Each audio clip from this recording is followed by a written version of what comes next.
To note about how we should approach economics is that economics is a social those three natural sciences in your A levels or intermediate level courses. Temperature on the movements of a particle, and you want to control for all other factors like air resistance or the effect of other particles.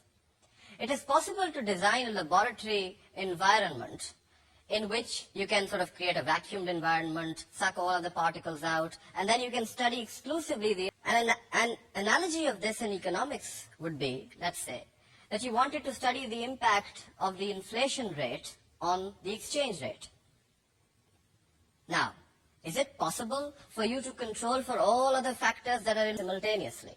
But unlike what you did in physics, you cannot between two variables. So this is at the heart of the study of social theories or economic models can be challenged. They are not like the